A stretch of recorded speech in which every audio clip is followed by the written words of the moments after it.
I thank you very much, everybody, for the 100 people who took action to get us to our goal of 1,000 likes per episode. We're at 104 and counting. You can help us get there through the link at the top of our screens. It is very important for us to get there. Also, I want to say if you're watching the recording on YouTube, you can still help after the live stream. Most people, the majority of views on YouTube come after the live stream ends, but most of the likes, like 90% of the likes, come during the live stream, which means people watching the recording on YouTube are not doing their part. We need you to do your part. Okay, let's get started. Omar, how are you doing? Hey, doing good. Good. Um, so Wall Street Journal had let's start with that. Wall Street Journal had a headline today, um, basically accusing Elon of having these conversations with Putin since late 2022. Obviously, Elon has top level security clearance for contracts with SpaceX and maybe even with Tesla. And this is a hot topic right now today. Did you get a chance to read the Wall Street Journal article? What are your thoughts on it?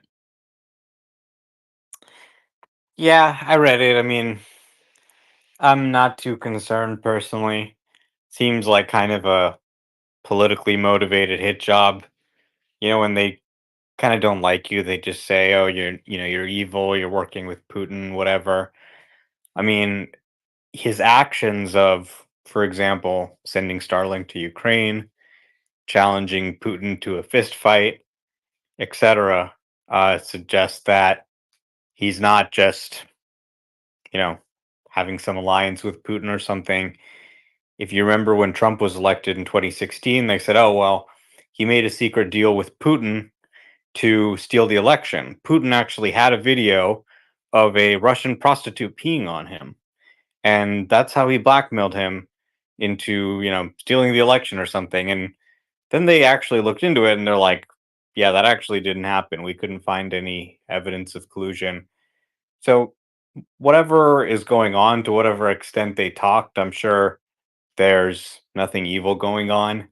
I think probably our intelligence apparatus would be taking some action if they believed that he was leaking secrets or, damaging US national interest in any way. So the Wall Street Journal's run a number of stories about Elon that he's denied. They said that he slept with Sergey Brin's wife, for example. He denied that. I don't know if they slept together or not, but I'll let the I don't know appropriate authorities talk with him about this. My guess is it's probably a nothing burger. Yeah, thank you for that summary. Um, yeah, as long as Elon, I think, discloses his conversations, gets clearance for it, then it shouldn't be a problem. And but if it wasn't disclosed, the risk is that there might be criminal charges. But Omar's laid out what as he sees it, and he says it should be a nothing burger. Ellie, At the same time, we see a piece in Yahoo Finance saying that Elon working hard to support Trump actually hurting the campaign. So it seems like it's colorate, like it's you know coming from all directions now. yeah, and I mean, Elon warned about this too a couple of years ago. He said the political attacks are going to increase. Omar, yeah, we're 2 weeks before the election, and suddenly you find this guy who's been at the center of the campaign, and you just discovered he's evil and working with the Russians. I mean, and you're seeing Democrats jump on it. Even like Rohan Patel who used to work at Tesla, saying, "Oh my God!" But I find that we kind of just hear a lot of these crazy accusations from the media and from Democrats, and that they're often not really rooted in reality. So, I mean, what are they going to do? Um, like launch with Russia instead of SpaceX? The fact is, they just need SpaceX. They need their capability, and I don't think that Elon would do anything that's in the interest of the United States. You don't think Elon would do anything that's against the interest of the United States, right? Yeah, Okay. right. Couple of double negatives there. I got confused. Thank you, Alex Beltran, for the super sticker. I recommend people, if they send a super chat, super sticker, you're welcome to say a couple of words, and I'll announce it in the space. This space is possible because of your help. So don't be shy to say a sentence or two. Okay. So Omar, do you think the United States is dependent on Elon in a way? You mentioned that they can't send astronauts to the space station. They can't reach orbit without SpaceX. So do you think US at this time is dependent on Elon Musk? To some extent, yes. I mean, we've seen how Boeing has done in their space ambitions. SpaceX is the best launch capability. It's a huge competitive advantage for the United States.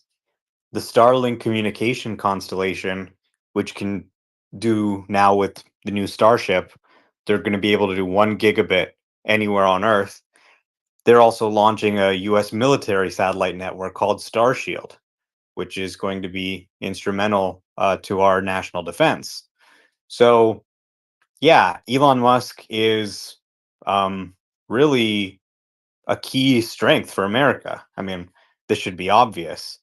Um, and I mean, he's able to get away with a lot for this reason, right? When he went and smoked weed on Joe Rogan, the military, NASA, these are very straight-laced guys. They don't just go take a hit of a spliff on Joe Rogan's podcast. They were like, "Is this guy crazy?" But what was their alternative? Go to Boeing? So they're just kind of like, okay, Elon. Thank you, Dallas, and then Hovhans. Hovhans, you have to stay on mute and raise your hand like everyone else. Dallas. Yeah, I mean, to touch on your point there about is the government or is the United States government dependent on Elon? Of course they are. I mean, he has the largest geosynchronous low Earth orbit satellite constellation ever. So of course the government's going to be extremely interested in that. And they have all sorts of military contracts tied up with other providers at the moment, Intellisat, stuff like that. But we just saw one of those come crashing out of the sky, I think yesterday or something, and it was made by Boeing. So you're going to start to see a lot more dependency on him. But obviously, since he's attached himself to a Republican candidate, the deep state's going to be really conflicted here. So I'm interested to see where this goes. But usually, a really good product supersedes political ideology. So that's just what history's done in the past. Thank you, Dallas. Hovhans. Yeah, I agree with Dallas, and just to kind of comment on like how unwise let's say the quote unquote deep state is, because one, if the country is dependent on Elon and his products and his teams, and they're also going after him, it's kind of suicidal to be doing this. But they rather do that and win an election than like for the country to succeed. Well, I think we should be careful with this conclusion that US is dependent on Elon. I don't think it's that clear cut. Yeah. I don't think it's that clear cut. I don't think this country is dependent on any one person. Yeah. I think Elon's influence is increasing, obviously, through many of his companies. And, both parties need to get along. Both Elon and US government need to get along at some point. But I agree with Omar. I don't think Elon would do something, although I don't know for 100%, obviously. I don't think Elon would do anything against the US's interests. Does anyone disagree with that on the speaker board? Alexander. Yeah, my question is who is dependent on who the most? So can the US government survive without SpaceX, or could SpaceX survive without the government?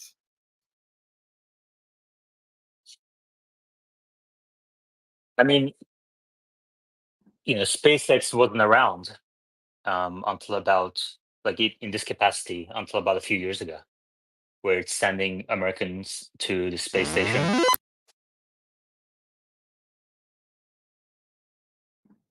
Yeah, maybe I just want to comment on the dependency thing. Yeah, I think Hohan, I just warned you that you have to stay on mute and raise your hand like everybody else. And you did it again after 2 minutes. Therefore, you can listen to the recording of the space. Ellie. Just for Alexander's point, I mean, NASA did save SpaceX back in the days, but nowadays, they're working with European countries, with military all over the world, even from our country. So I think they're not depending on the US contract, but Thank you. Omar, would you like to answer Alexander's question? Who's dependent on more? Elon dependent on US or US dependent on Elon? Well, certainly, I think NASA contracts are very helpful to SpaceX, but they also now have their Starlink internet service. They're generating revenue directly from customers. They launch satellites for all kinds of private customers. So they could probably survive even if they lost some government contracts. I don't think that's going to happen. I really don't see him losing any contracts over this. This seems a little bit salacious to me. I mean, I don't know how often they've talked or what they've talked about, but I really doubt that there was anything that compromises his security clearance or anything else.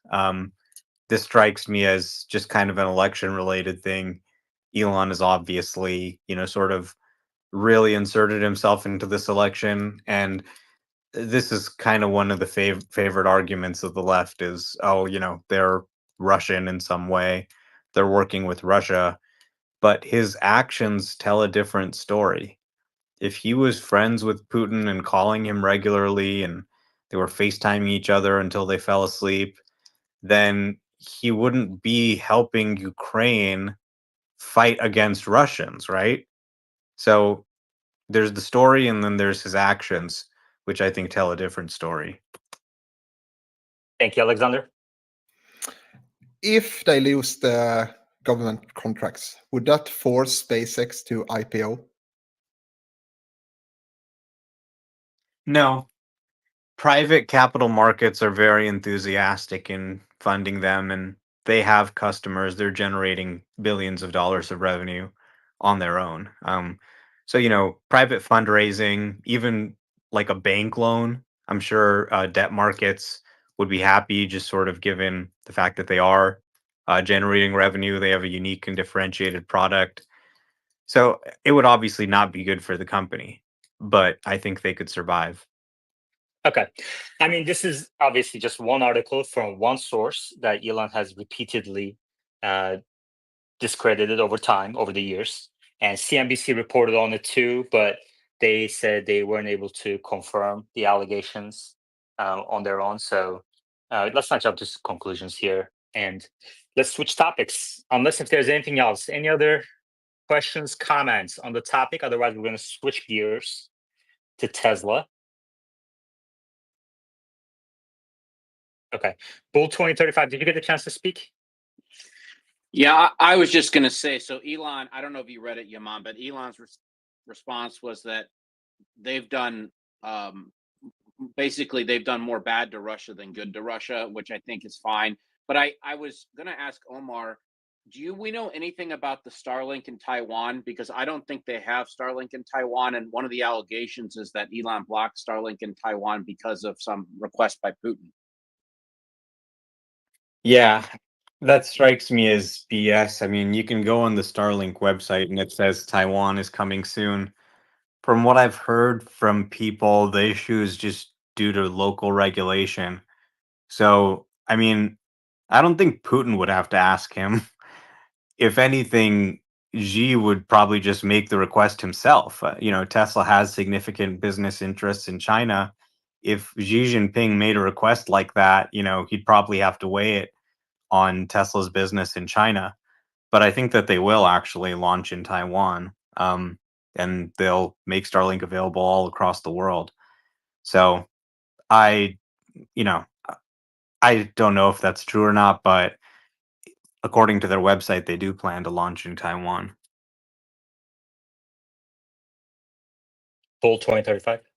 The last thing I'll say is, I mean, we all understand that if the U.S. government felt Elon went too far, the U.S. government can shut Elon businesses down, deny the ability to do Starlink. I mean, so if it was really an issue, they have the power. Ultimately, the U.S. government does. Okay. So in summary, there's very limited information on this, and let's not jump to conclusions about it. There's some risk involved if the allegations are correct, and further, if Elon has not disclosed communications with Putin to the U.S. government. That's the rule, and I would be shocked though. Elon has been accused of so many things over the last 20 years, and he's went to court many times, and never once the allegations have proved correct, and he's fought them all, and he's been acquitted of all charges. So Yeah, go I ahead. mean, I can tell you with near 100% certainty that no criminal charges are going to result from this, and that's because we have the best intelligence agencies in the world. I mean, you see this thing in Israel where like the pagers are blowing up and they're figuring everything out. I mean, we have incredibly advanced technology at the CIA, the NSA. If you think that somebody in America can talk to Putin and the CIA, the NSA, I mean, they have spies in Russia. They're tapping all the phones. They're recording everything that happens on the internet. If they knew that he was having any conversation with Putin that violated his security clearance or anything else, he would be charged already. So the fact that they haven't suggests that probably there is nothing there. Thank you. Okay, let's switch gears. While we have Bull 2035, I want to ask him about his message into the DM group last night about Rivian and Volkswagen. Volkswagen's bringing a Scout EV and an EREV, a BEV and an EREV. EREV meaning extended range EV. That looks suspiciously similar to Rivian, and also most likely includes the electrical architecture that is central zonal electric architecture that's almost certainly coming from Rivian. What are your thoughts on this Bull 2035? Well, VW is making a Rivian now, apparently, or will in a couple years. It looks exactly like a Rivian. It uses the software that Rivian uses. It looks, yeah, everything is just like a Rivian, and it's insane to me because the concern I have for Rivian is they've essentially allowed a legacy automaker to get a deal with them and essentially co-opt what Rivian is doing. I don't know why one would buy a Rivian if they could buy this from VW. The other point I was making is if we all remember the history of Tesla, remember Tesla got the Fremont plant from Toyota. Toyota was an investor in Tesla, and Elon was very smart to not let Legacy take over Tesla. It looks like Legacy might be taking over Rivian, although we're short on details at this time. I think the price is supposed to be about $50,000, right? So that's significantly cheaper than the Rivian R1T, R1S. And the BEV version is supposed to have 350 miles of range, and the EREV extended range EV version is supposed to come with 500-mile range. Is that your understanding too? Yeah, so I saw 50,000 and 60,000 depending on the vehicle. But we have to keep in mind that Rivian is going to be introducing, they say, lower cost R2 that will be in that same ballpark. So, Okay. And one more thing about the Scout vehicle is that it's supposed to come to market in 2027. 2027. Okay. Alexander, did you have your hand up? Yeah, but it was a question about pricing, and you answered that. Okay, good. Omar, any thoughts on this? Any thoughts on Rivian? Do you still have your put options on Rivian? I closed my position, unfortunately, before it really started going down more. But honestly, my jaw was just on the floor when I saw this thing. It looks exactly like a Rivian. I mean, the sort of trim, they wrote Scout on the outside, but if you squint, this looks just like an R1T and R1S. You can see so much of the DNA there. They just really copied it over. And we know, of course, you can see the software inside is Rivian software. A lot of the heart and soul seems to be from Rivian. And they've just taken it and put their own kind of Volkswagen brand on it, Scout, and it's going to be competing directly with the Rivian. The R1S and R1T are not profitable yet. They're getting hit from multiple sides by vehicles like the Cybertruck, which is now outselling more than every model Rivian makes combined, the Kia EV9, and other entrants into this space, right? Rivian really succeeded because they went after a space Tesla wasn't doing. And they said, let's bring the sort of Tesla experience to pickup trucks, to vans, to a large format SUV. And they found a lot of success with this. Now, as more people are getting in, they're finding it more difficult to compete. I mean, the interior on this thing is probably going to be more solid, benefiting from Volkswagen's experience. They're going to have a good service network, things that you hear Rivian owners complain about. And they've given Rivian $1 billion so far out of the 5 billion. I assume hopefully they're going to consummate the joint venture and give them 5 billion. Having seen this, it seems like it's really, they're really getting a lot for that 5 billion. But then you kind of have to wonder, like, okay, you're, taking a $5 billion investment, which is going to last you maybe a year. But what are you giving up if you're really putting another product on the market that is going to compete directly against yours? You could actually lose more than $5 billion in the long term.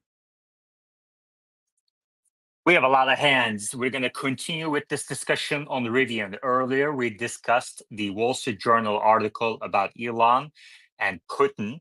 And next, we're going to dig in and build upon yesterday's detailed FSD discussion. But before that, we need to say a word to our sponsors, because sponsors make this space possible. And those of you who take action to like, subscribe, and share the YouTube channel make this space possible. Currently, we are at 161 likes. We must get to 1,000 likes per episode. This is essential to get the contribution margin possible, so that what's happening to Rivian does not happen to Tesla Live. This is number one priority. Okay. So if you want Tesla Live to be better, closer to Tesla, rather than closer to Rivian, you must take action. Just like in soccer, the fans must show up. 12th player in the stands must show up, must support the 11 players on the field. So do your part. Go through the link at the top of your screens. Hit that like button. This space will continue once we get to 250 likes. In the next 30 seconds, I'm going to read the audio ads, so you're not going to be missing anything if you go do that. Tesla Live is proudly sponsored by Paymore, your trusted destination for buying, selling, trading, and recycling electronics. At Paymore, you can buy the latest gadgets at great prices, sell or trade your used electronics for cash or store credit, recycle old or broken devices responsibly, helping reduce electronic waste. Join the Paymore revolution today. Visit one of their stores near you or check them out online at paymore.com. I'm actually going to do the same. I have an old iPhone I need to sell. I'm also going to get a price on the M1 chip laptop so that I can upgrade to an M2 chip or M3 chip so that I don't have to put ice on my computer while I'm hosting these spaces. Okay, currently we're at 180. We got to get to 250 before we continue. So I'm going to read the next one. Take action, everybody. We have more than 300 people right now in this space, in X space. Head over to YouTube, like, subscribe, share. Tesla Live is proudly sponsored by Jowa, your go-to source for premium Tesla accessories. At Jowa, you'll find innovative charging solutions, stylish interior upgrades, protective gear, and cutting-edge tech add-ons. Use promo code TSLA Live at checkout to receive a special discount on your next purchase. Thank you, Paymore and Jowa, for supporting Tesla Live and the Tesla community. And our third sponsor requested that one person every day repeats their favorite quote by Elon Musk. That was literally the only request they had. And they actually didn't have a request, but I said, I want to do something for you. if you're sponsored in this space. And that was her request. So today I think Uzi should do that. Uzi, what's your favorite quote by Elon Musk? Fate loves irony.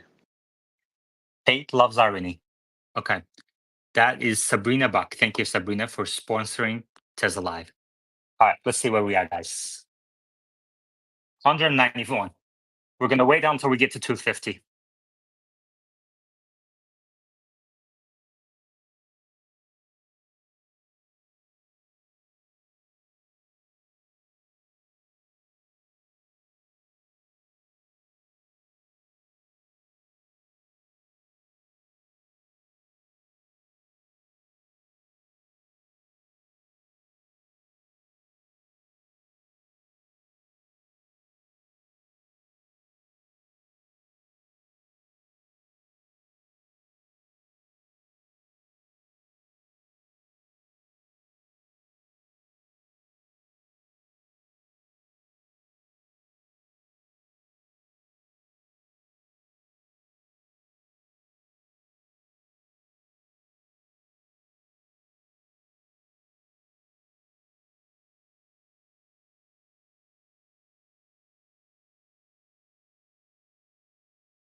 $202. I need 48 people among the 300 people listening next, or the 100 people listening on YouTube right now. Literally 10% of you listening. Hit the like button so we can keep going, guys. Sorry to be like a soup Nazi about this, but this is literally necessary. Otherwise, there is no space. So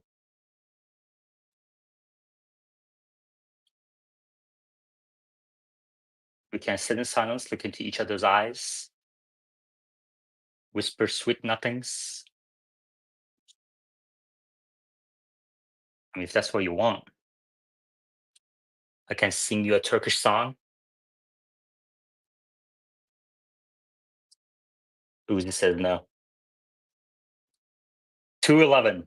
Come on, here we go. As soon as I mentioned Turkish song, people have started hitting it. Like, you hate Turkish that much? Amazing. 214. Let's go. Now we're getting there. Come on, everybody. Let's go. We can make this. We're gonna make this happen. If you're listening to the record, if you're watching the recording of this video on YouTube, you gotta support us by hitting the like button. Most people, majority of the views on YouTube come with the recording, but most of the likes come during the live stream, meaning most of the people watching the recording aren't hitting the like button. They're not doing their part. All right, let's go. Jimmy.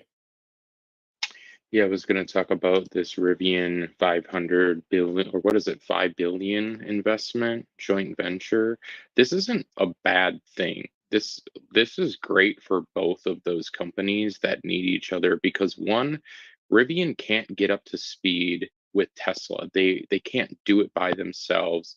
The other thing is it also brings the vision of those designers so they can continue to make different vehicles. And if you actually look at both of these vehicles by design, they might look similar, but they're not. They're very different. You have to go look at photos of the old Scout, see where they took their inspiration from. But in order for Rivian to survive, this deal has to happen. I mean, in my opinion, even if the deal happens, it's not going to change much. Because capital is not the limiting factor.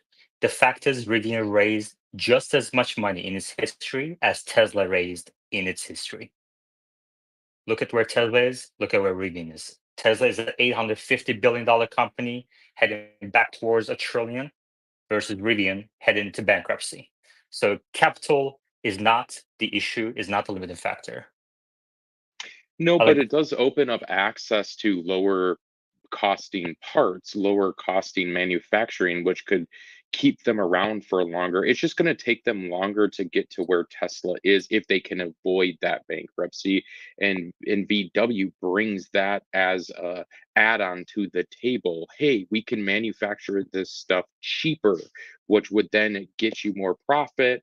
But yeah, I totally understand what you're saying. They just Let me have ask. to avoid. Can I just ask you? Do you actually believe what you just said, or are you trolling? I think very long into the future, if they can stay alive, they will be a big player in the space. I do believe that, but I don't know if they'll actually get there. Well, earlier you said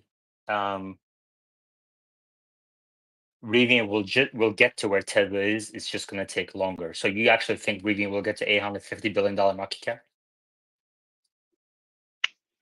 Oh, I want to say yes. Right now, it's a no, but I want to say yes. Okay, so you want to because you did say it. Don't say you want to. You said it literally 30 seconds ago. All right, I So are you revoke my statement. Okay, I thank you very revoke much. it.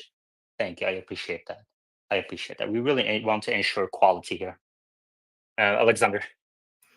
Yeah, I saw a post from Alex today that Volkswagen decided that they want to sell direct to consumers in the US. And apparently the dealers obviously don't like this and they're going to fight it. So in my opinion, they are struggling on other ways as well, because this will be like damned if they do, damned if they don't for the dealers, because it will be hard for Volkswagen to compete with pricing if they can't sell direct to consumers. Uzi. Thank you, Alexander. Yeah, I think this deal is just diluting Rivian's niche, part of their market share. And so, the only upshot they could have is that they use this money to invest in new technology and bring down COGS. But I don't think they're, quality manufacturers at scale. Thank you, Uzi. Uzi, what would you do different if you were the CEO of Rivian today? What would you do? What would your next action be? Go to Volkswagen and say, acquire me, please. Oh boy. Let's hear. Is Dallas here? Oh no, Dallas had to take the baby. Okay. Omar, what would you do if you were the Rivian CEO? Well, I think projections for Rivian to grow to be Tesla's size are great, but right now the sales are shrinking. So the first step would really be to try and figure out how to get R1 sales up. Probably really invest in the product and try and come up with something to really differentiate yourself. I mean, it's a hard challenge for anybody to figure out what to do. It's a great product, people love it, but it's just a brutal business. And even a great CEO, a really experienced CEO, would have trouble being the CEO of Rivian. For RJ, obviously, it's kind of his first time running a company of this scale, which is why you see them missing goals like profit neutral because someone placed an order wrong in the supply chain, according to them. Okay. Ellie? I mean, ID4 and ID5 sold around like 85,000 units in the first half of 2024. So if they're saying that they can come up with a Scout in 2027 just to ramp it to these numbers of the ID4 and ID5, it's going to take them like 2 more years or something. So I just don't see where they go with it. Yeah, again, the question is, everybody, I thank you, Ellie. The question is, if you're the CEO of Rivian, what's your day one action? Sansu. Yeah, day one action would be to license FSD as soon as possible. Kwai. I was going to ask that same question to you, Yaman, or Omar. What if they did license, and how quickly could they get going with FSD on their vehicles and Hold on. save? Before we dig into that branch, I appreciate you coming up. If you guys are looking for amazing pictures of Cybertruck on the beach in Hawaii, in Kauai specifically, with the sunsets and the trees in the background, follow my boy over here. Jesus loves Kauai. He's got great pictures, beautiful Thank you. pictures. Thank you very much. Okay, but before we kind of get a diverge from that to that branch, I want to stick with the question. If you're the CEO of Rivian today, what's your day one action? Edward? I get in touch with Elon right away and see if there's what type of progress that they can work with to get the FSD on the vehicles. I mean, I'm with you guys on this. I mean, I think that could save Rivian potentially. Okay. So Chansu is a trendsetter here. He said license FSD day one. Now Edward agrees. Let's hear from Alexander. Yeah, if we have said before that Tesla has 3 more years to get to unsupervised. So let's say it takes them 3 more years before they can even like think about licensing this this software. Then the Rivian would already be dead, in my opinion. Okay, Jimmy.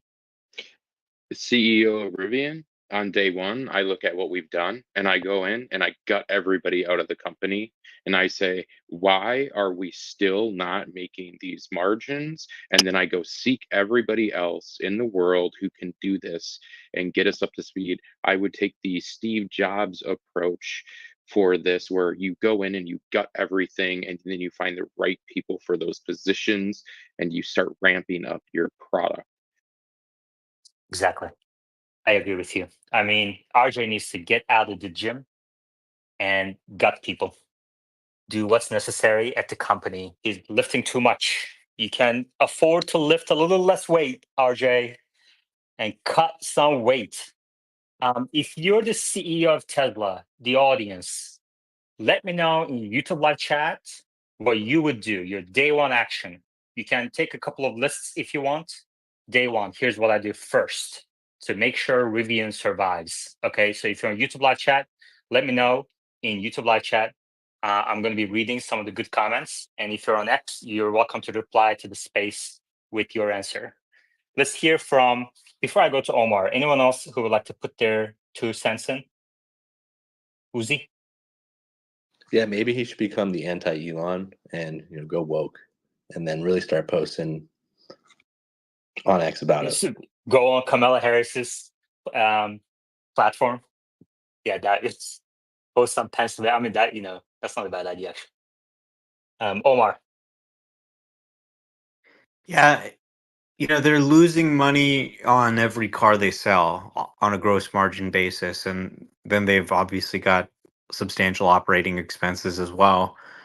So even a great feature like FSD or something that makes the product a lot more attractive, NECS, they're still losing money on the product. So one of two things needs to happen on day one for a new CEO. Cut like crazy, cut from the product, cut from operations, and try and extend your runway. I mean, you can raise, but if you're burning at this rate, you're just going to be raising again before you sign the ink on the last term sheet, right?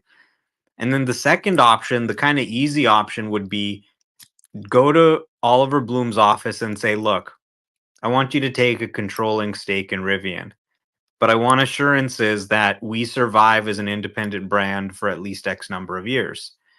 And you guys are already putting $5 million into the company through this structure with the joint venture, whatever. The market cap is $10 billion. Let's make it a $7 billion investment instead, and you guys take a controlling stake in the company. Then I want to do massive cuts across Rivian, leverage the existing Volkswagen supply chain, and then, just to survive as a brand within the Volkswagen group.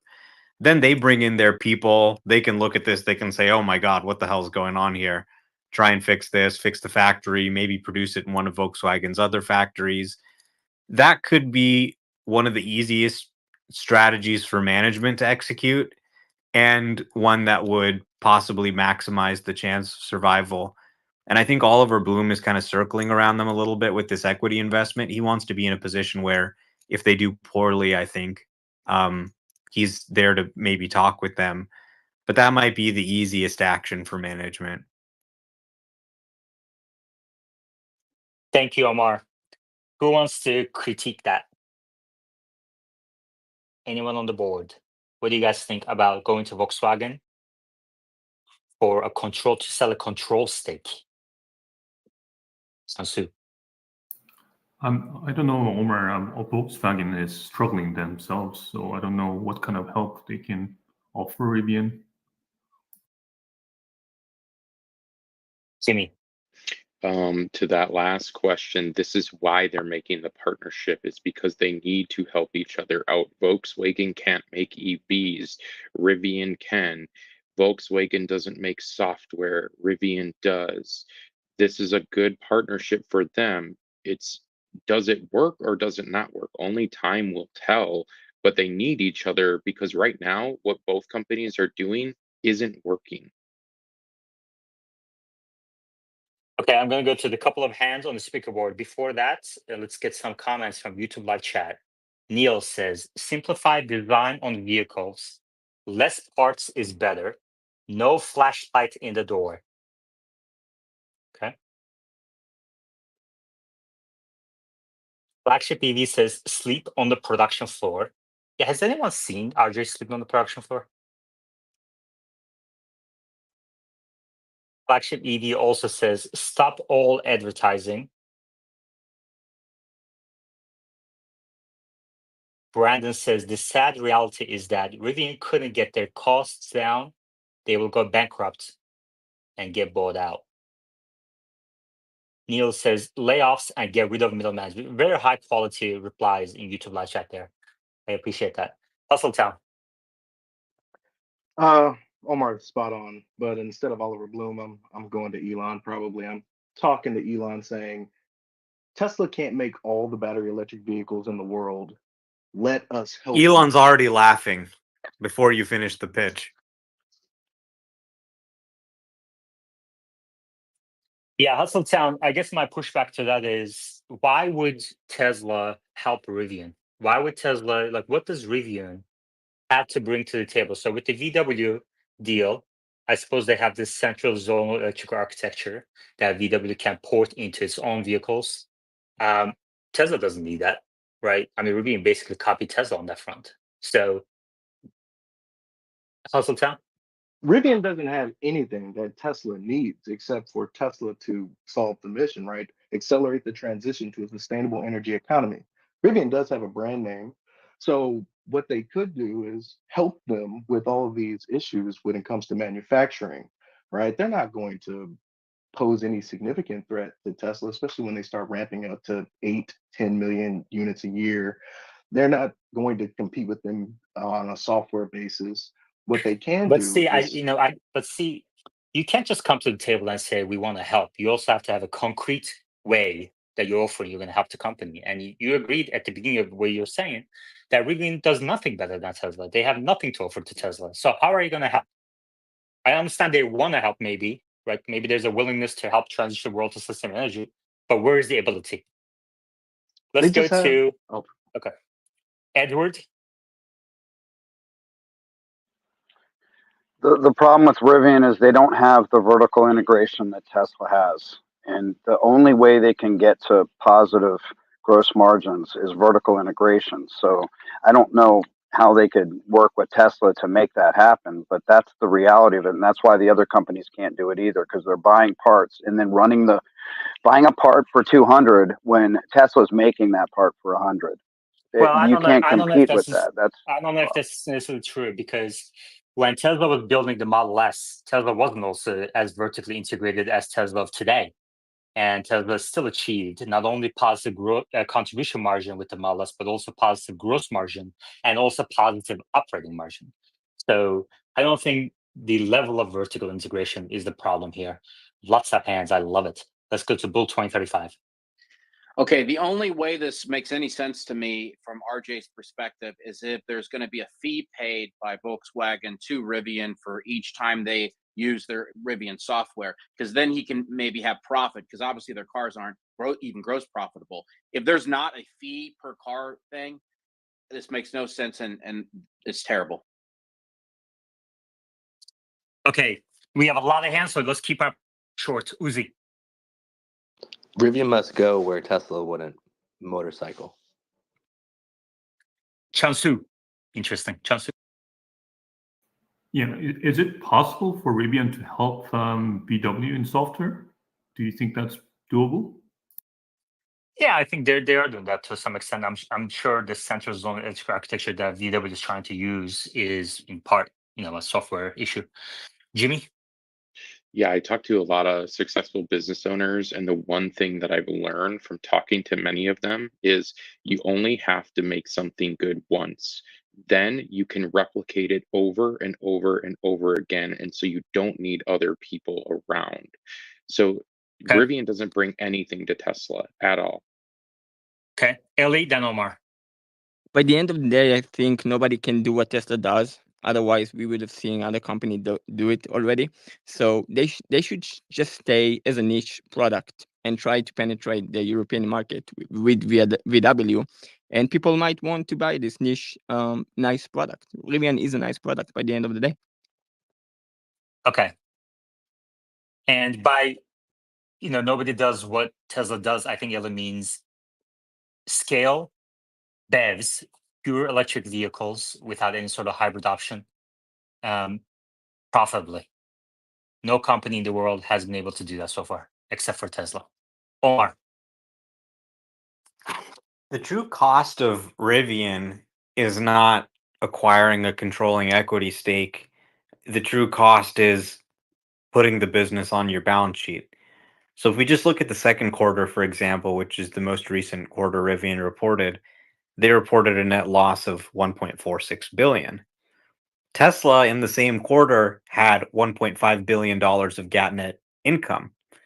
If they had been merged together, instead of making $1.5 billion in profit, Tesla would have made $40 million in profit. It would have wiped out the earnings.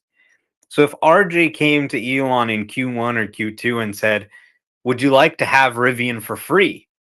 It would still be a bad idea because it would just wipe out the earnings of the company. Elon would have to pull his hair out trying to cut costs, fix things, fix the factory in Illinois. Literally, I would not take it for free as Tesla. So that is the real issue. And, whether it's Volkswagen or anybody else, the equity investment's one thing.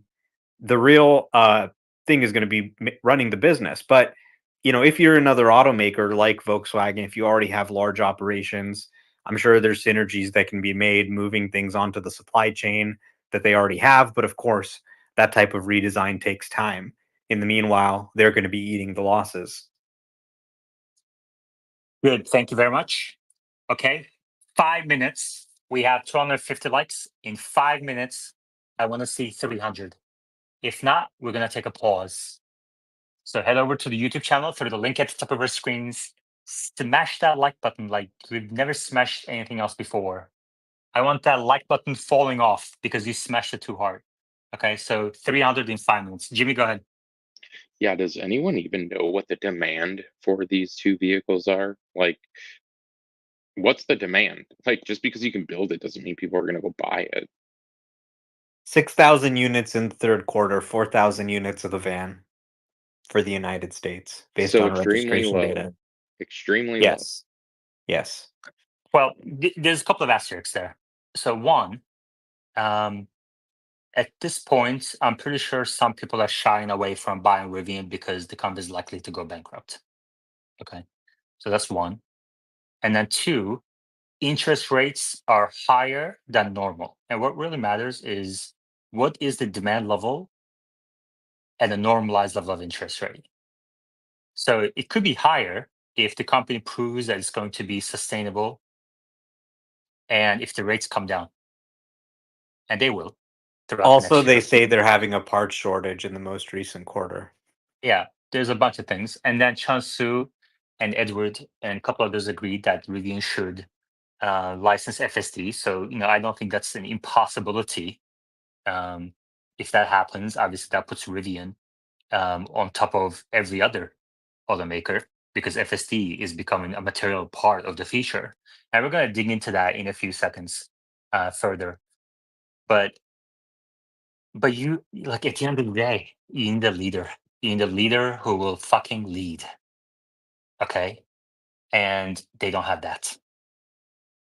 So I think people overestimate how many Elon Musks, Steve Jobses, Jeff Bezos, Bill Gates, and people like that are around in the world who are People think not only capable of leading a company to where it needs to go, but also are willing to do it. Who's going to stop listening to all the critiques and all the kind of armchair quarterbacks and just do what needs to be done. So they don't have that piece. Okay. Omar? people think that being a successful auto business CEO is about voting for the right person and writing tweets people like. They don't understand what a truly brutal business this is. They say, oh, the engineers did it. Well, you don't see a lot of engineers coming up and just competing with Tesla. The capital coming together, the leadership, the cost focus, it's extremely rare to find all of these things. And that's why there are so few Teslas in the world. Good. We are now at 262 likes. We're 38 away from 300. If we don't get there in 2 minutes, we're going to pause the space and wait until we get there. We have a couple more hands, and then we're going to wrap up the Rivian discussion. I see a couple of critiques in the replies. Now, why are we talking about Rivian? It's irrelevant companies can go bankrupt, etc. The reason is because this is a teachable moment. This is a learning case study, okay? So that if people understand what they're actually missing, we wouldn't have had this discussion about should Elon get paid. We could have avoided months and months of tens of thousands of people spending an hour of their day every day for months discussing a topic that shouldn't even be up for discussion. So, Jimmy. Question for everybody. In 10 words or less, how would you fire everybody at Rivian? Why do you even need to say anything? Do what needs to be done. Uzi. Yeah, to add on to the financing, I wanted to mention once the EV tax credit expires, that's going to harm Rivian a lot. And then, if you're looking at it in like a 10-year horizon, what other than filling the, SUV niche, or EV niche, will Rivian provide in 10 years? There's no convincing argument that Rivian will be around in 10 years, unlike maybe a legacy motor. All right, we're at 267. We're going to take a pause until we get to 300. The link is at the top of our screens. We're going to continue once the number of likes reach 300.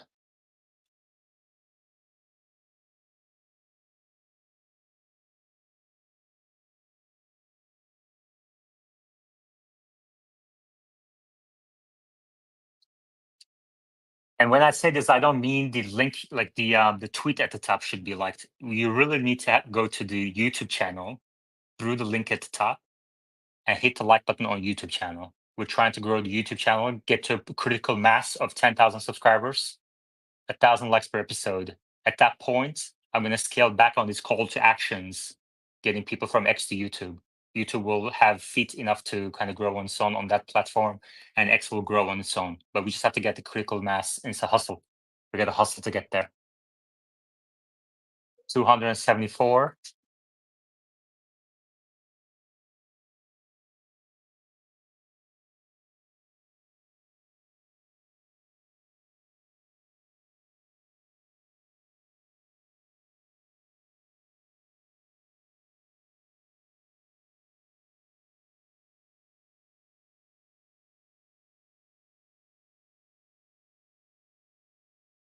$276. And in the meantime, I'm going to read our audio ads.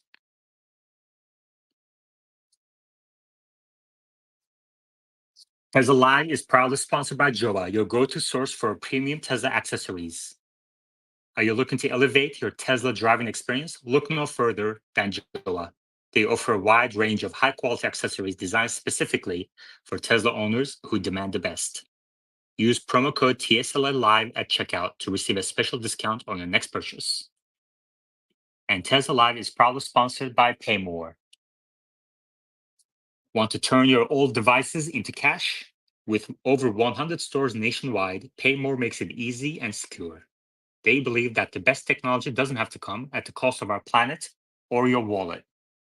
Thank you, PayMore and Joa, for supporting Tesla Live and the Tesla community. We're at 281, 19 more people, and then we can keep going.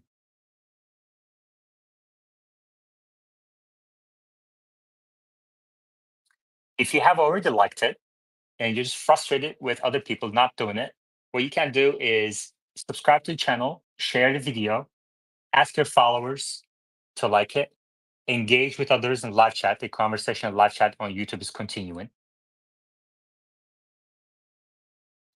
Justin Reach on YouTube live chat says,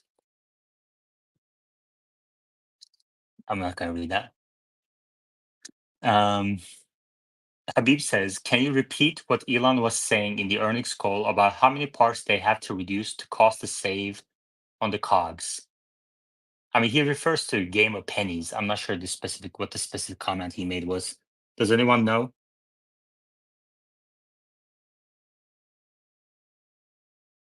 Okay.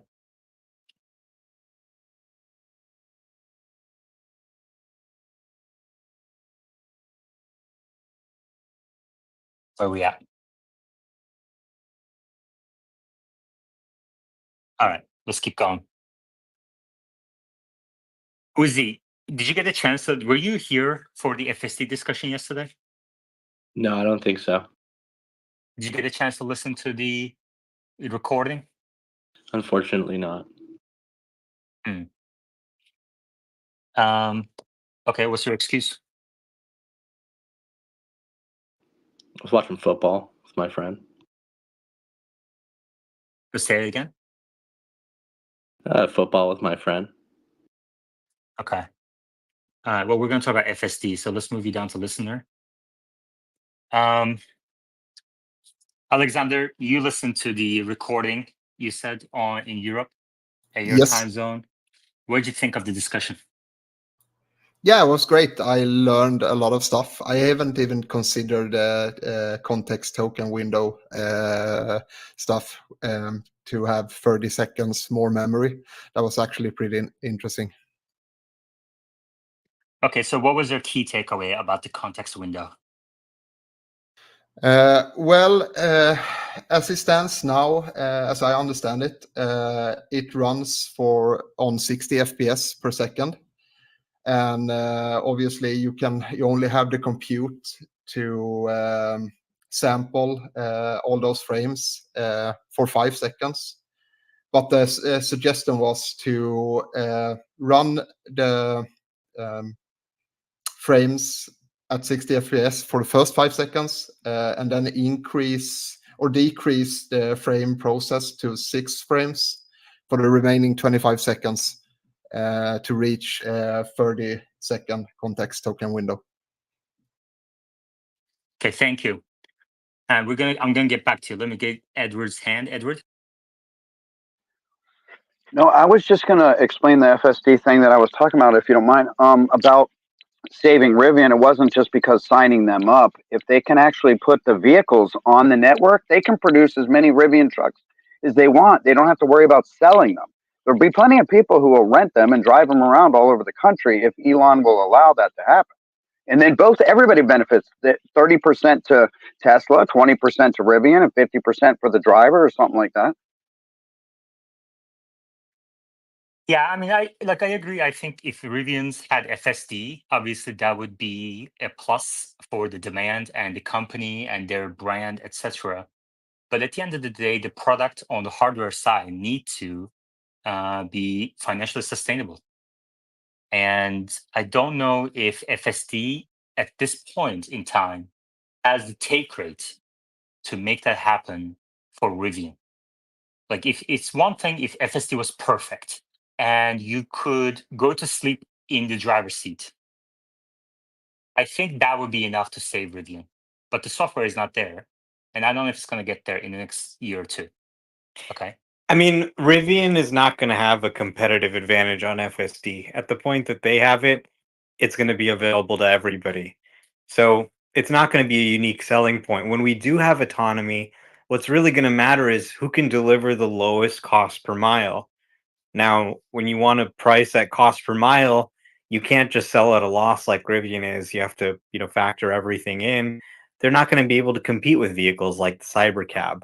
So even with autonomy, that doesn't magically change economics on their head where, okay, now we can make vehicles at a loss because we have autonomy. Yeah.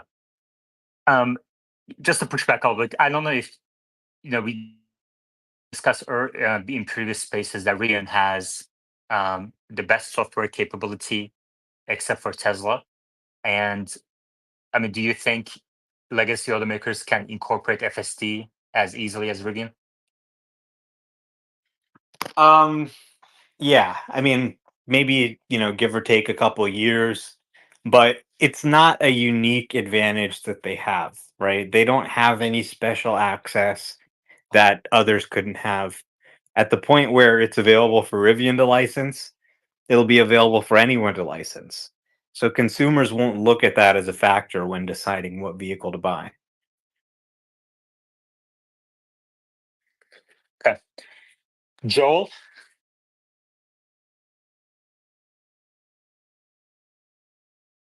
Joel, you have to unmute yourself for us to hear you.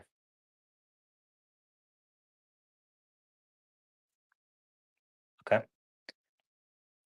Tommy? I think the bottom line is that the R1 line is never going to be profitable without a massive increase Okay, in we selling moved price. on, guys. We moved on from Rivian discussion. We're now talking about FSD. I want to talk about the technicals, build upon the discussion we had, excellent discussion we had yesterday in yesterday's space. By the way, yesterday's space on YouTube is now the third largest watch hours so far. So it's breaking records.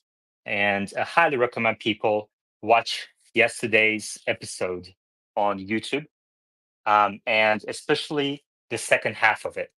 And take your time, pause, look up any technical terms you need to appreciate it, talk to ChatGPT or your favorite chatbot about it, and then replay sections. It's very important that we build this technical understanding of FSD autonomy and the software needed for Optimus. And yesterday's discussion was excellent on that front. So highly recommend people watch that, make the time investment, even if over the weekend, and so that we can build upon it in the future episodes. Ellie? Can I ask about FSD in Europe? It's just not the topic right now. Thank you. Okay. Omar, yesterday we discussed context window. How important do you think to getting FSD to where it needs to be for full autonomy driverless rides? Currently, FSD is able to consider 5 seconds of what happened in the past when deciding what it's going to do in the future. Meta mentioned that maybe 30 seconds is the ideal time frame. Do you agree with that? I don't know. I mean, these are pretty pedantic details. I think right now it's got at least 10 seconds of temporal memory, and then it's also got spatial memory. So you've got temporal memory relates to a fixed window of time, but then the spatial memory relates to the passage through space. So you wouldn't want, for example, because the car stopped at a traffic light, for it to lose a lot of that context. So that's kind of what the spatial memory is for. It allows it to remember, based on its movement through space, what's going on around it. And, I imagine they may increase the context window a little bit as appropriate, as they sort of tweak the model architecture over time. But I don't really see it as something where the context window is insufficient today, based on my drives. Thank you. Alexander? Okay, so to increase Just to summarize what Omar said. Omar doesn't believe that you need 30 seconds of temporal memory for autonomy. Alexander. Okay. But if you needed it, what would you need more of, compute or memory? Well, before that, let's keep the discussion focused right now. And for the people in the audience who may not have the expertise and you may not know the technical discussions, I highly recommend keep your favorite chatbot, whether it's ChatGPT, Gemini, or Grok, open during these discussions and look it up. What does the context window mean when it comes to FSD? What does temporal memory mean, etc.? Very important. But if you don't, it's basically as you're driving, to know what you're going to do next at a high reliability level, do you have to remember what happened in the last 30 seconds? There may be situations, edge cases that may be true. And I'm curious, we have Meta on the board too now. I'm curious what he thinks about what specific edge case would require a 30-second context window. Before that, let's grab the Edward's hand. Edward? Yeah, I was wondering if the memory extends to something like a pothole that the vehicle encounters. And like I hit a couple potholes on the 15 and 12.5, sorry. And in the next time, it's from then on, it knows it's there and it avoids it. And it's weird because it looks like it's remembering something from days prior. Does that happen or no? Okay, let's go to Meta. Meta, your favorite sporter, Habib, just tipped $5 and says, "Thank you for our space." Thank you, Habib.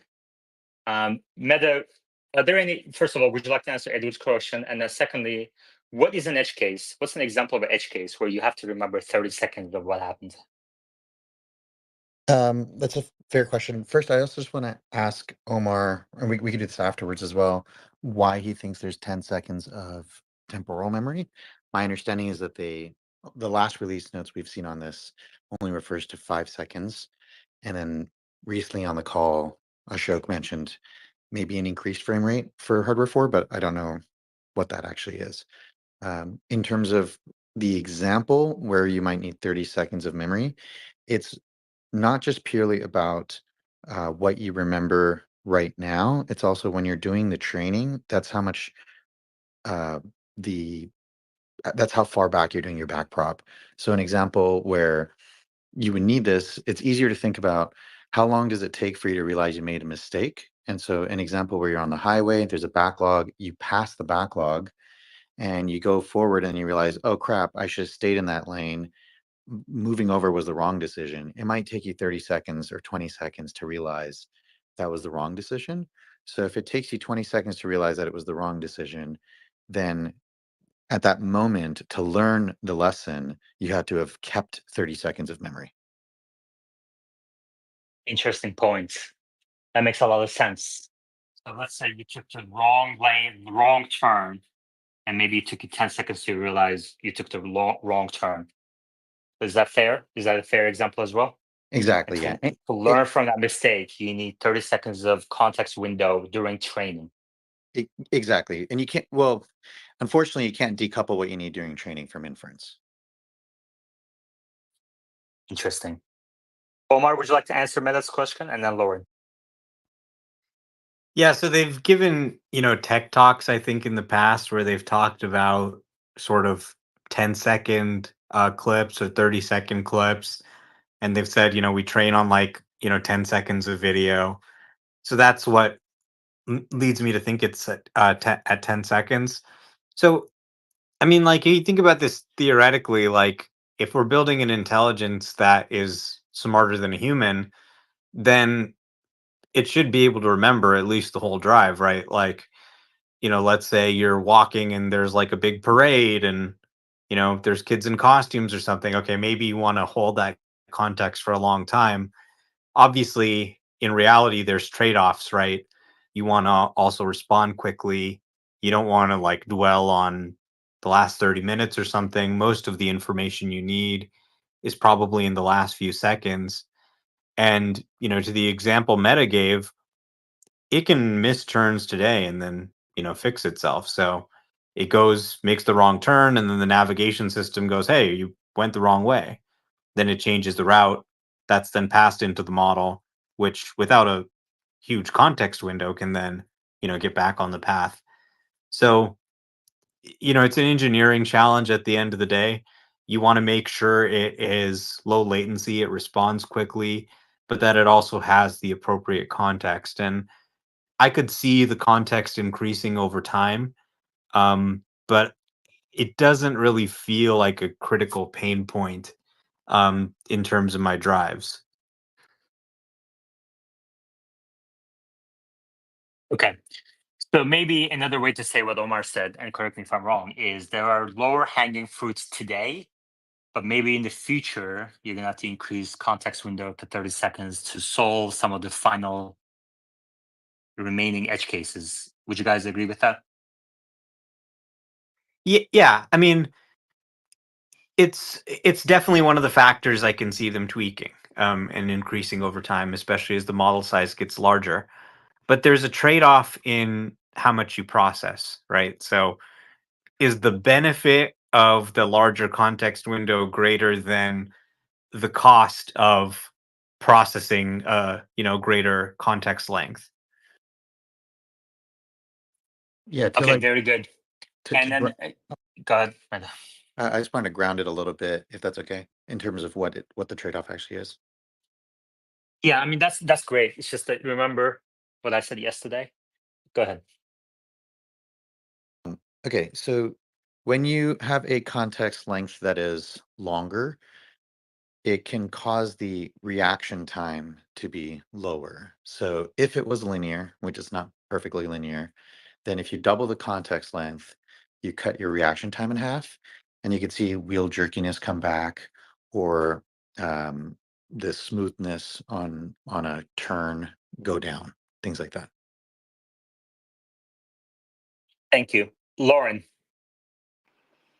Yeah, coming back to a conversation that or Omar mentioned maybe a week or two ago that I've been thinking a lot about, but the possibility that Tesla is purposely limiting kind of the map and background context data for the time being to make the system more robust and able to deal with unknown and unexpected um, situations. And it seems to me this context thing potentially just having a lot more map and like historical traffic data going into a situation could solve a lot of these issues, especially like the backup on the freeway. If the car before it even gets there realizes like, hey, this is a spot that often backs up, it might not need that 30-second context window because it's expecting that this might be an issue and it'll know how to deal with it within its 5-second context window. Meta? I think the point that we're missing is if you only have a 5-second context window, during training, you can't learn lessons that took you more than 5 seconds to realize were wrong. So it's purely about the correlation with training. Theoretically, you could train a teacher model that has a longer context window and then distill it down. Maybe that would work, but I haven't seen anything in that realm. Personally, doesn't mean it doesn't exist. I just haven't seen any work in that space. Yeah. Interesting. I mean, maybe giving some more real world examples of a mistake that takes 10, 20, 30 seconds to realize would be helpful. Ellie? Just a quick question to make sure I understand, and maybe it will help clarify for some other people as well. Meta, are we talking about situations where, for example, a pedestrian being blocked by a bus or something, and the car has like a few seconds to remember that the pedestrian is there, and by the time the car will pass the bus, the person might be in the street, in the road? Meta? Yeah, that it would be an example of obfuscation, and then something comes back. Any example where the data you need to make a decision now wasn't available for the last 29 seconds, but it was available 30 seconds ago would be an exact example of why exactly 30 seconds. I could be convinced you only need like 15 seconds or I'm just saying more than 5 seconds is probably needed. Omar? Yeah, I mean, if we just think about sort of our own mental process, it's a little bit like walking or picking something up in that, you're not really thinking about it. It's kind of happening in a lower level part of your brain where it's almost just subconscious. You're driving, you're moving through the world. And if you think about your brain, the context it's taking into sort of that low level part of its brain to make driving decisions is probably heavily weighted towards what's immediate and what happened in the last few seconds.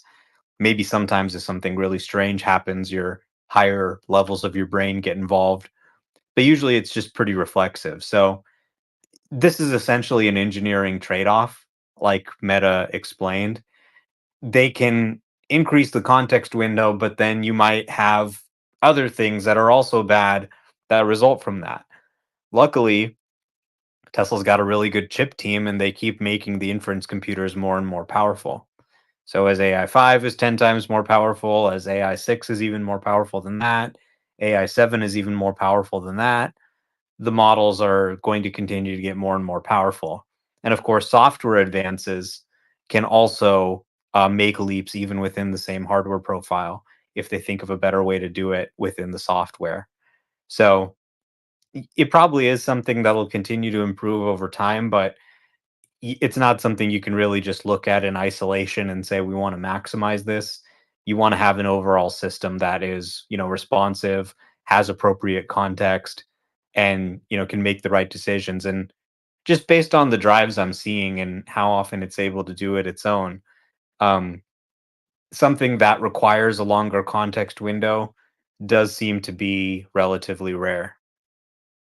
Meta. Yeah, in terms of the software upgrades, there are a few that I think apply to the real-time space like FSD, that could certainly help and get you the effects that you need without having to increase the context window itself. I'm not saying that's the only solution to this. Um, I can go through those later on if you want, but um, the specific thing I'm just referring to is when a lot of the complaints I see these days are about I picked the wrong lane or it didn't go through like a no entry or tried to go through a no entry sign or it took the wrong missed a turn and it had to go a long way around. Even those things do get rectified a lot of the times. I think those level of improvements, and I completely agree with Omar, they're low hanging fruit. Or sorry, they're not the best thing to go after right now. They're not the lowest hanging fruit. Those things I think could be addressed with a context window, but there are other approaches and we could talk about that as well. And those are mostly in the training realm.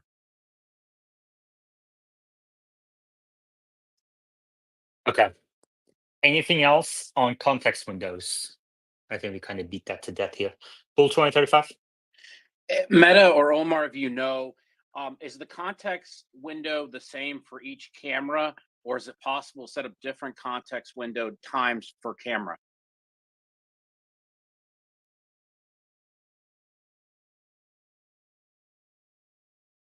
The cameras are all processed together by the neural net. So it would be, I think, one context window. Okay, Chansu?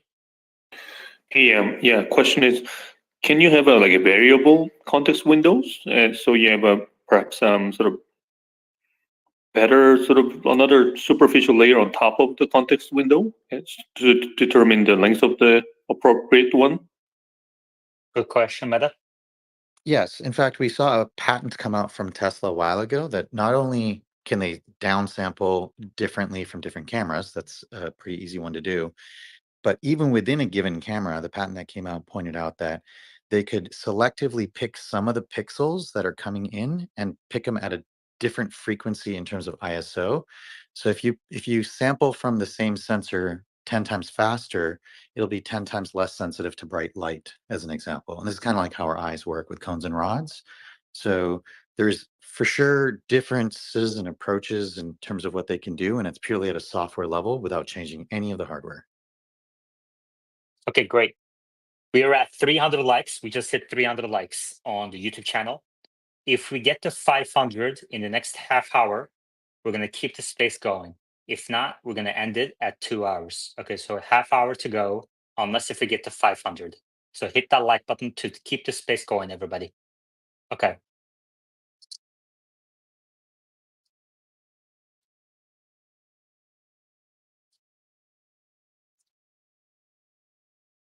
As we know, Tesla AI team has a number of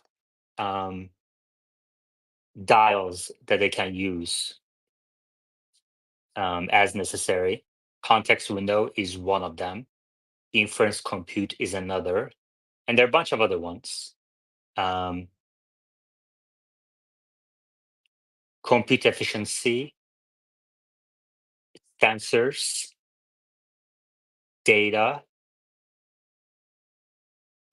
simulation, data augmentation, simulation, hardware optimization, training techniques, collection, labeling, etc. But one thing I want to ask Meta is, do you think the model architecture that is rolling out today, which is highway stack and city street stack combined, end-to-end neural networks,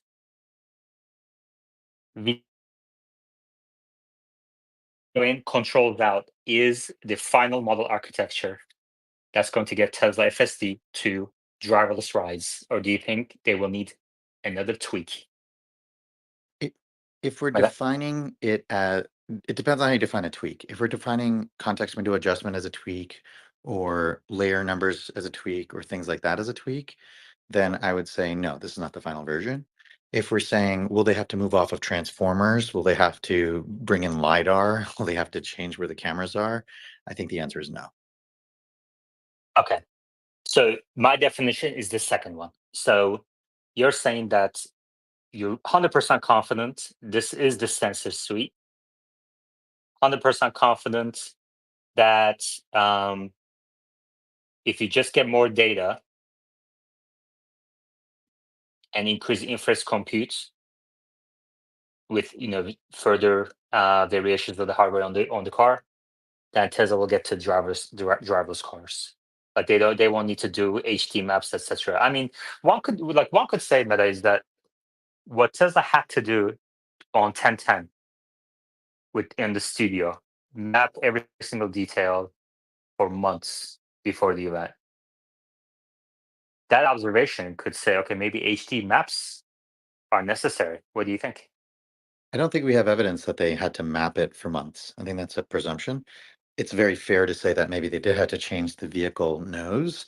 And so they just had already started building everything out. And so they kept it for 3 months because why tear everything down and rebuild it instead of just, rent the place? Well, I'm going off of what Green the owner said, right? That Tesla was collecting a lot of data in that area, in that region for months, right? Omar, am I misremembering here? There were no HD maps. I mean, they ran a regular version of FSD. They were sending out a trigger to collect videos in the area, but that doesn't mean that it was pre-mapped. Okay, Meta? To me, what I saw when I saw that post was, if you're shooting for the stars, you might say, hey, what if we can pick a geographic area outside and also do it there? Or alternatively, you just turned on the trigger to collect all the data within the area because that's the easiest way to just say we need to collect all the data. But that's more about you're trying to drive down the disengagements in a given area.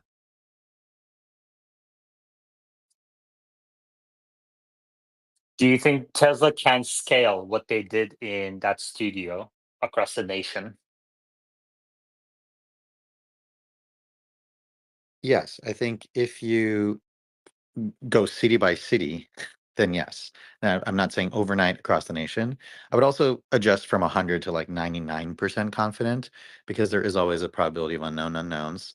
And there's that possibility that someone comes along and says the pixel density on the camera isn't enough and the safety standard you must meet must be 100 times better than humans. It must be superhuman. It must be able to fly. We got to put some random Okay. caveats in there. That was the call to machine. I sent my invite to speak. Let me just ask you one more layer here. You said they can't scale overnight. Why not? With the approach we're discussing, it requires them to dramatically increase the data pipeline they're ingesting and then really focus an effort on driving down all those disengagements to zero in that area. If that was the approach they used, they would either have to like ridiculously increase their compute and employment that they have of people involved, or just do it region by region. Remember, though, that like Cruise pointed out, as you go region by region, the differences go down. So I agree with they would have to increase training compute, because if you're increasing video data from across the nation, all of a sudden you just need more training compute to process all that data. Why would they have to increase employees? If you assume that they're having to build simulations, they're having to do validation with humans in the loop. Okay, I understand. Omar. Yeah, I don't think people realize that this was just FSD 13 running on these cars. There was no special pre-mapping. It wasn't staged. From the perspective of the car, this looks just like a city. There are people walking around just like a city. The car doesn't know it's not in a real city. It's operating just like you would operate anywhere. A lot of people making a big thing about this like trigger thing that they put a box around it and said, hey, if there's any cars in this area, send the data up to us. But they have thousands of triggers all around the world for different things. It would make sense to put a trigger around the area just because you have cars testing there. So you would want all the cars to send back their data, right? That were there, or any other cars that were in the area. It doesn't mean that they faked it or pre-mapped it or anything like that. You could take this exact same model and put it on any street. You know, it may be more likely to have an intervention on the street compared to an area that they tested thoroughly to make sure that there were no issues. But this wasn't some fake version of the model. This was just straight up the same software that they're releasing to customers. Okay. Thank you, Chasu, and that machine. Yeah. Can I change topic to Call My AI or not yet? I couldn't hear you. Your sound quality is really low today. But we're going to stick with this topic, Sean. So I'm going to move into listener. We have a lot to discuss here. Machine. Hello. What's your question? I don't have a question. You brought me up. Okay, just hang out there then. Do you agree with what Meta said, which is, or Omar said, which is they can use the same model in the studio? Tesla increased the amount of video that they took in, but they didn't change anything about the approach. They use the same training methods to accomplish driverless rides. And Meta said, you can do the same across the nation. It's just that you would have to increase your training compute and number of engineers by a lot. Do you agree with that? Yeah. Okay. Well, thank you for your insightful contribution today. Omar? Yeah, again, I mean, we don't know that they did additional training. I mean, I imagine they probably iterated on the data set a little bit based on what they saw. But just because you have a trigger, all the trigger says is, hey, if you're here, send us video. That's it. That's all it says. It doesn't mean that they did something special or they trained a special model just for that. So I think people are just kind of letting their imaginations run wild. There's no, oh, well, we'd have to ingest a lot more data to make this work. They're just doing what they normally do. It's just straight up running a normal version of the software. And just because they had a trigger on the studio doesn't mean they cheated or anything. It is completely unsurprising that they would want to gather data from any cars that were in that box, given they had 20 cars, running laps for weeks before the event practicing. Meta. There have been some tweets from engineers who work at Tesla talking about how they were up late at night working on the models. So I think there's decent evidence that they did in fact train the models using the data there. I don't consider that cheating. I think that's just prudent safety, and that's what Waymo does, and that's what Tesla will do too. Okay, let's get a couple of hands, and I have another question from Edward. Yeah, I saw something with one of the YouTubers talking to France, and they were talking about that the reason they got delayed was because of the van, not because they were trying. I mean, they didn't say that they weren't trying to do anything with the robotaxi part of it, but that was the holdup. Okay. Jimmy. Yeah, I just asked Gronk, and it said yes, they did use mapping data, but I don't believe this takes away from anything that Omar said, because here's the thing, if I were to bring my car to take a driver's test, yes, it can perform, but it doesn't know that it needs to go in a square and do all these other things. It's just going to take the least path of resistance based off the GPS data. Meta. I strongly disagree. I think if they were going to suddenly start using HD maps or something like that, they would have to do a lot of implementation work. They'd have to train a new foundational model. It's not a simple, let's just throw this in there and let the model use it for one event. And if they did do that, they would probably release it everywhere. It'd be a lot of work just to do for the event. I don't think there's any basis for that, even if the model's hallucinating and saying so.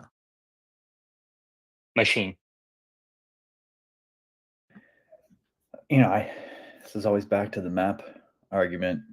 Meta, do you think, how do they interact with maps now? Do you think they're ingesting some low-level map? I mean, it doesn't have to be a visual 2D map into the AI, like for intuition on driving, where to turn, or how do you think that integrates into their end-to-end? Meta. We've seen in the release notes, they've mentioned that they take multi-lane suggestions and hints. Based on that fact, based on the fact that we see road roughness data, we see data come down when you start a navigational route, telling you where stop signs are and road speed bumps are. They are taking that metadata in addition to the video. However, the key distinction that I think they will point out is they don't have GPS accuracy to the centimeter. Maybe they have it to like the foot, but it's not super accurate, is their point. Omar. Yeah, I think Tesla has been working on mapping quite a bit, but it's not HD mapping where you scan the area with LiDAR and then compare that to the data coming in from your perception system. They're generating sort of crowdsourced maps. You can see this a little bit in the Optimus video, where Optimus is mapping its environment. Similarly, Tesla is on sort of a best effort basis. They're collecting location based metadata. It's not an HD map, but I mean, it's location based metadata. It's achieving the same purpose. So that I think is really their mapping strategy. It's not pre-map everything. It's have the cars drive around. They can gather metadata, add it to the so-called Tesla maps, and that can be sort of their mapping layer, which can be very helpful. But it doesn't necessarily mean that you now have a cost of scanning the whole city in advance. Okay, good. We're going to continue with this discussion. I love this discussion. We have a really great group of speakers. But in the meantime, I have a back pain. My back really hurts right now. I don't know what's going on. But if you want to wish me get well soon, please take a moment to hit the like button. My mood really improves as the like count increases. And hopefully that will improve my back pain. Okay. Oh, that hurts. Okay, Meta. I like the correlation of dopamine to your back pain. It's actually somewhat accurate that your mood will improve. But on the maps conversation, humans don't drive. Just 1 second before we dig into maps conversation. I think Machine has a comment about my back. If you want to avoid lower back pain, you should stop. It's not bending lower over back. for It's not. Elon. It's not lower Just back stop pain. bending over for Elon so much. It's because of your mom, Meta. I like how you just roped him into that. The map stuff, humans don't drive anymore. Like if you try to drive somewhere without using GPS in an area you don't know where you're going, you're gonna have a hard time. Many roads don't have great signage anymore. It's almost assumed people are using GPS. knowing that you need to get into the right lane a mile before you're going to get off the highway, things like that. Like, yes, highways have signs and you could read the signs and you kind of figure out where you're going. That does still exist. You could use a paper book, figure out the route, memorize it, and then go on the road. But most people don't operate that way, and we should expect that the AI won't operate that way either. No reason to make the problem harder than it is.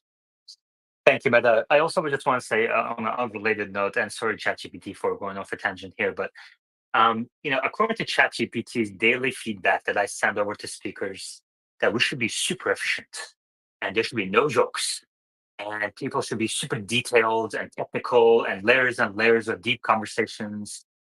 But here's what the data shows, and I monitor data on the YouTube channel very, very closely. Episode 137 took off in recent weeks for whatever reason. Okay. And there were no call to actions. If you look at the like count, it's actually very low. But for whatever reason, episode 137 took off. So I did some digging yesterday. I looked into what part of the video people are watching. And it's literally the middle part for like 20 minutes where we talk about Machine Mom. I'm not kidding you. It's so weird. So ChatGPT, take that. Machine.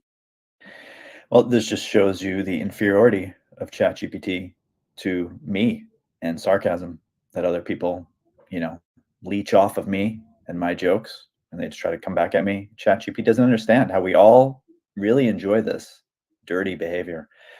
And that's why I really disagree with your striving to try to maximize profit.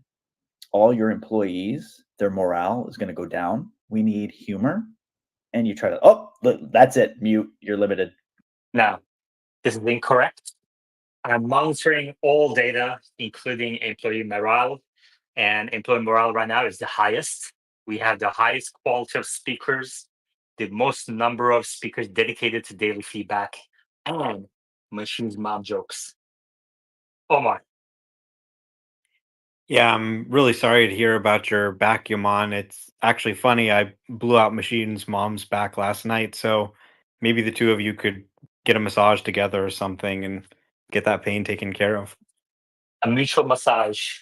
I was telling about Machine's mom to somebody, and she asked, "Who is Machine's mom?" I'm like, nobody knows. Machine. No, on a more serious note, yeah, I mean, listening to Meta, and I'm trying to recall, and you should do this, one of your earliest episodes, this is like a year and a half ago, where I'm pretty sure I've been talking about the usefulness of maps the whole time. And he was saying, no, we don't need any maps. You can just run it with computer vision. I'm like, yeah, I think it would help. I think it would help them to figure out where to go. And now I'm listening to him today, and he's just basically taking my point from a year and a half ago. So, I can't prove this, but I expect one of you, your followers who don't provide any other services, to go back to these episodes from January or February 2023 and find this conversation, because maybe I'm wrong, but I'm pretty sure I'm correct. Thank you. Meda, I'm going to take your response to allegations that you're plagiarizing Machine. But I just want to say thank you to the 10 people who liked the YouTube channel so that my back gets better. Meda? I think what Machine is remembering is a conversation with Green Power, where I literally was going through and explaining why HD maps were not required. And Machine very selectively has forgotten the word HD in that discussion. But that's okay. We all know he has a selective memory and it serves him well. On a more serious note, I'm curious what prompt you use when you ask ChatGPT for feedback, because if you modify it to say you want to include brevity and humor, maybe it would do better, and then Machine would score very poorly because, everybody understands what humor really is. I always struggle, and we should talk about this in AI Amateurs space on Monday nights, 8 p.m. Eastern, 7 p.m. Central. I always struggle about how much detail to put into these things. I try more detail, less detail, and over time, I think I'm kind of coming to less detail, kind of like how you would ask a human, and the model is getting better and better, I think. Omar. Yeah, maps can be really helpful. They can tell you where there's construction, things you want to avoid. But long term, I believe a super intelligent model should need, and I don't mean super intelligence like AGI, but just a model that outperforms human should be able to drive with no more map data than a human requires. So obviously you need some map data. If someone says, "Okay, take me to Cherry Street," you need to know where Cherry Street is and how to get there. You need to know where you are, but you don't need to scan the whole city and take a picture of every crack on every building. So I think really, you want to have a really intelligent model that requires as little metadata to be pre-generated as possible. And it's really amazing when you look at Cybertruck FSD and some people are taking the Cybertruck off-roading and they just turn the thing on a dirt road and it just works. It just drives, right? Not as well as maybe on a city street, but that's really the power of this model that doesn't rely too much on maps, is that you can take it to some unmapped dirt road and turn it on and still enjoy FSD on a dirt road. We're going to continue in a second, but we have 10 minutes and we're far away from our 500 likes goal here. So we're going to take a moment for the slackers to go up to the top of your screens and hit that like button. Otherwise, no soup for you. In the meantime, Jeffrey Jones, thank you very much for the $10 for all the snark, sass, and sarcasm this channel brings. He did say minus machines. And all the get well wishes in the live chat. Thank you very much. Amy says, try some magnesium for that back pain. I'll look into that. And Doll says, get well soon. Thank you. Brandon says, as time goes on, the fleet will be able to inform each other and even create a virtual map based on what the cars see. I mean, we did actually see that with Optimus. That was pretty cool. We can dig into that too. Yeah, we should probably tie this conversation to Optimus as well. But that's going to happen if we get to 500 likes. So if you're listening in X space, the 300 plus people, you may have just joined us. Earlier, we talked about very different topics. Take a moment to hit that like button through the link at the top of your screens on YouTube. Not the tweet at the top, but you got to click into the YouTube channel or search on YouTube for Tesla Live and hit the like button on the video. Subscribe to the channel. Sometimes people don't want to miss what's being said here, so we're going to take a pause.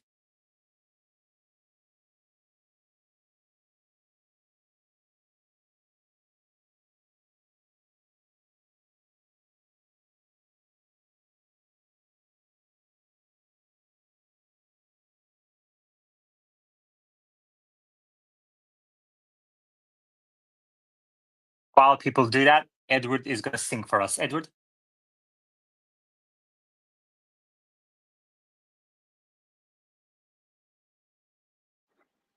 That's probably not going to happen. Okay. Sounds like listener mode to me. Machine.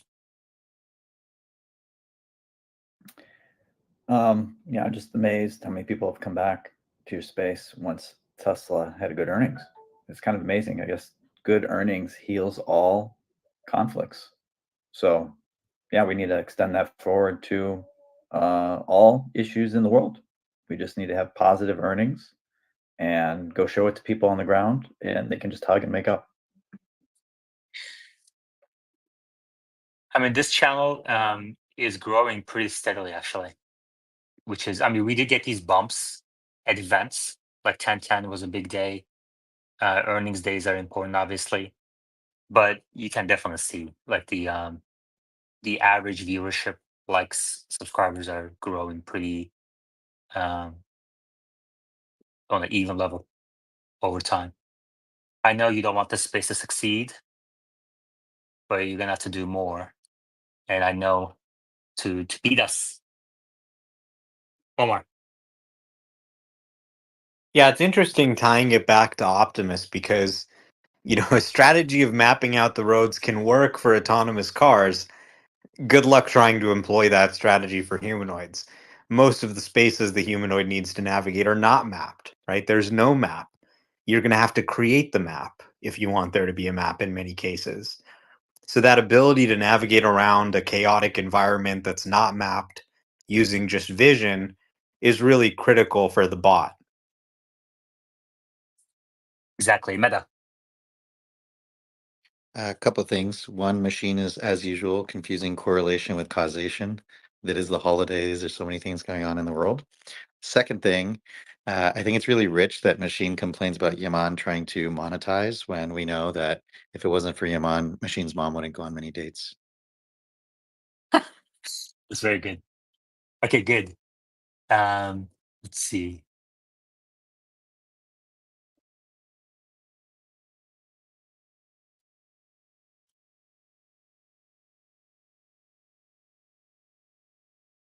Hey, what? I don't understand some of these comments. Anyway. Okay. Well, I don't know if we're going to make it to 500 today. People aren't taking action, so we may actually cut this off in about 5 minutes. We have 345. We need 155 people.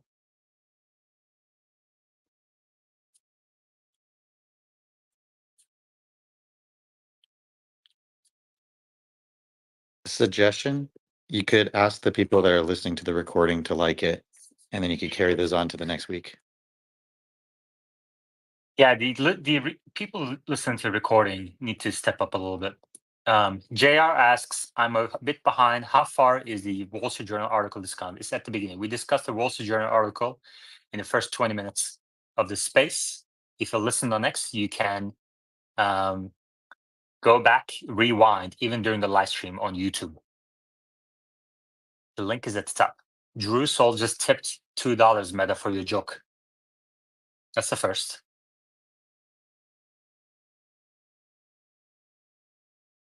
Thank you.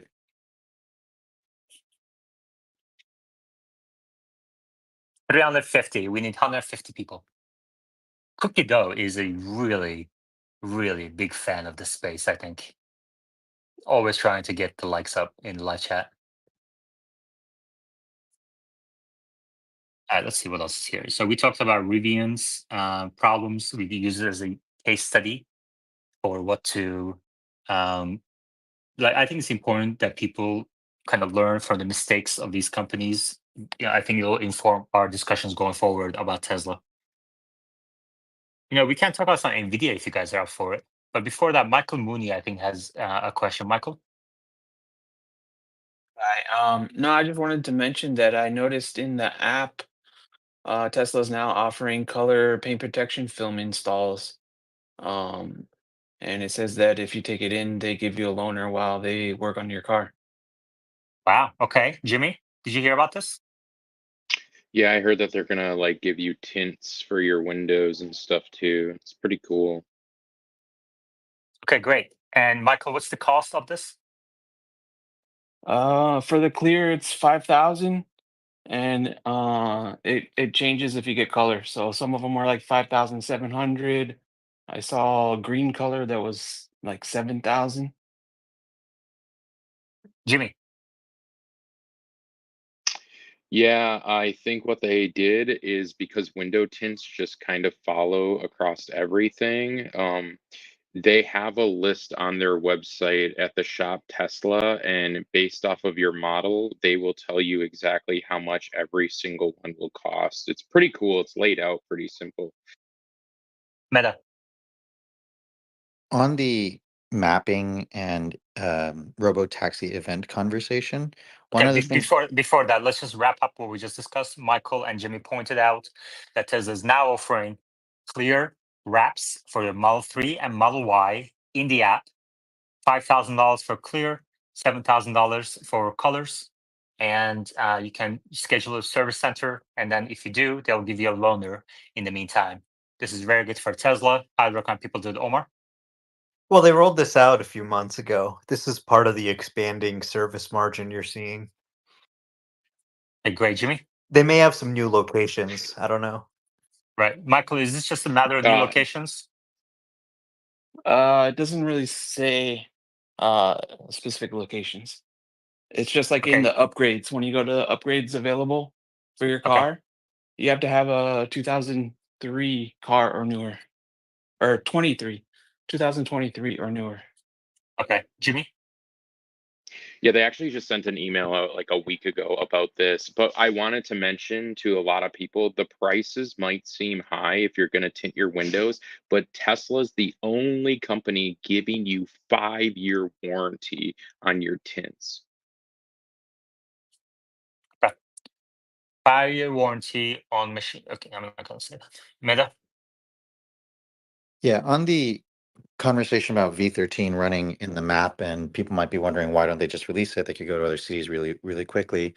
You have to keep in mind that that was a city where only thing that was going on was some pedestrians, a handful of other cars, but primarily other robotaxis. And so there was control over the environment. There's no emergency vehicles, there's no school zones, there's a lot of variables that have been removed in that environment. So for that set of environments, V13, version 13 is clearly working, but that doesn't mean that they could roll it out to Palo Alto tomorrow. It does mean that they could start testing and they could do the same approach and knock down things in that region one at a time. I suspect that's what they're going to do. Thank you, Meta. All right, we're not going to have time enough to discuss another topic here with NVIDIA.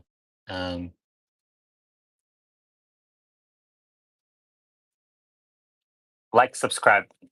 I need a Meta. What do you suggest I do here with the like count? How can any suggestions to get to 1,000 likes per episode? I think a lot of creators, what they do is they, based on the last episode, however many likes they get after the episode is over, so it's not during the live session, after they'll do other things. So for example, you could do something where however many likes you get total between the live and the recording dictates how much extra time you spend next week, next episode, or something along those lines. I don't know. That also removes the need to taper it during the episode itself. 99% of the likes come during the live stream.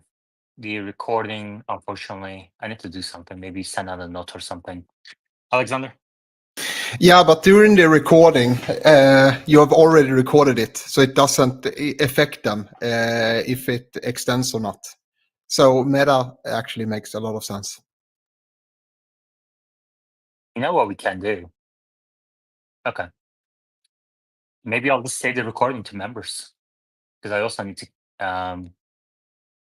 also need to create some incentive for members as well. So maybe I'll just, after 1 week, the recording becomes available only to members. Because if the recording players are not going to hit like and support the space, then maybe I'll give them an incentive to do it. Then they can't go back and listen to Machine Mom jokes. Yeah. Or they can just sign up for membership, which is $2.99 a month. It's actually not that much. And it's really hard to get people to do anything. People just want free stuff. So crazy. It's like 10,000 people listen to this every day across platforms. And we want 1,000 likes per episode. So 10%. I need people to just hit like.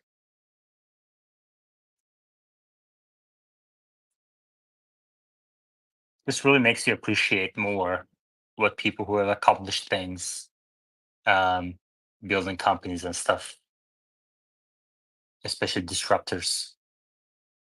Having to change habits is difficult. Meta? Yeah, it also speaks a lot to how difficult it is to get subscribers and subscriptions. I think a lot of people underestimate the friction there. And obviously, Tesla has one of the highest, most expensive monthly subscription, and they're still getting people to subscribe versus lower cost. Exactly. Exactly. Lauren? Yeah, I like the idea of doing it for the next day's content, but do it specifically for YouTube, where like you put the first hour on YouTube for non-subscribers with the caveat like, hey, if we hit this certain amount of likes today, tomorrow I'll put the first hour and a half or whatever. That way the people that are listening and enjoying it after the fact are more involved in the process versus the people that are listening on X Live and not even on the same platform. Okay.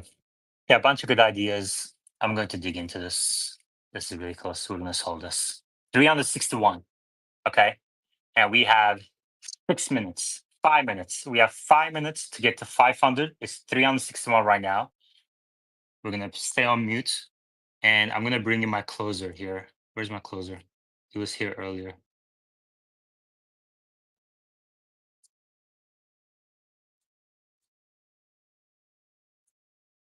We're gonna stay on mute until we get there.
$367.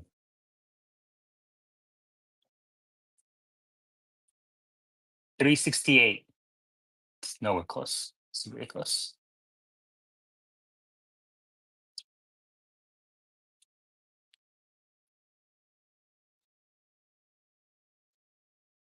I mean, I can just do YouTube exclusive spaces. This is the way it's gonna be. Then we'll get to 10,000 subscribers real quick.